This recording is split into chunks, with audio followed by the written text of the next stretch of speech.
Sveiki, aš Gabija ir šiandien norėčiau jums papasakoti, ką daryti, kai trūksta pasitikėjimo savimi. Ką daryti? Stengtis reikia savo kūnui parodyti, kad tu savim pasitiki.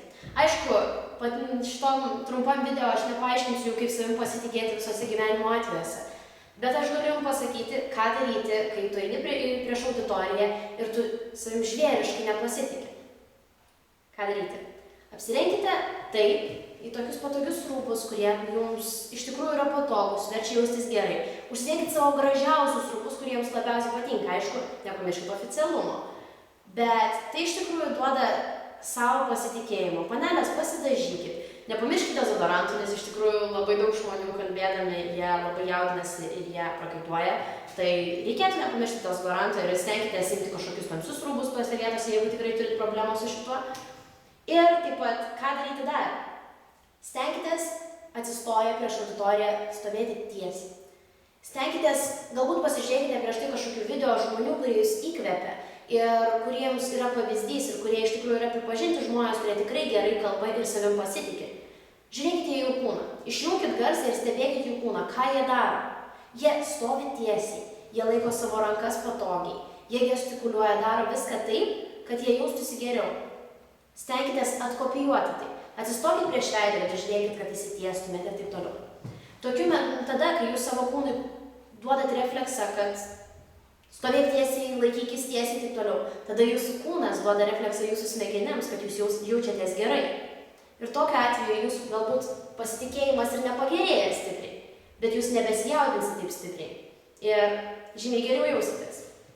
Taip pat, kaip ir savo daugelį patarimų jau pasakiau, bet jeigu jūs, tai sakykime, suklydot, jums kažkas nepasisekė ir jums tiesiog blogai sekasi, ką daryti? Žinot, žmonės tie, kurie mažiausiai jaudinasi ir rūpinasi, jie yra. Ir iš tikrųjų reikėtų mažiau kreipti dėmesį į viską. Ir aš jau pasakysiu vieną paslaptį.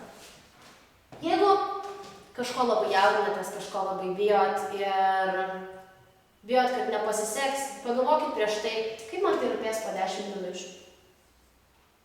Ar man tai labai rūpės? Gerai, galbūt dar jaudinsiuos, man bus baisu, aš nervuosiuos, kad man nepavyko. Bet, o kaip man tai rūpės už 10 valandų? Ar vis dar rūpės? Galbūt aš jau miegosiu, galbūt būsiu klube su draugais, gal dar kažką. Bet ar tai man tikrai labai stipriai dar rūpės už 10 valandų? Gerai, galbūt dar rūpės, galbūt tai buvo labai svarbu.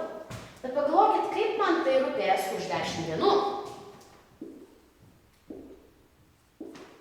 Kaip rūpės? Duodu laiko apmąstymui. Turbūt jau po 10 dienų atsiras kitų dalykų, kurie mums labiau rūpės, kurie mūsų nebejaudins ir ta kalba jau mūsų nebejaudins. Atsiras kitas dalykas, dėl kurio vėl galėsite tą patį galvoti. Kaip man tai rūpės už 10 savaičių ir galiausiai 10 mėnesių ir 10 metų.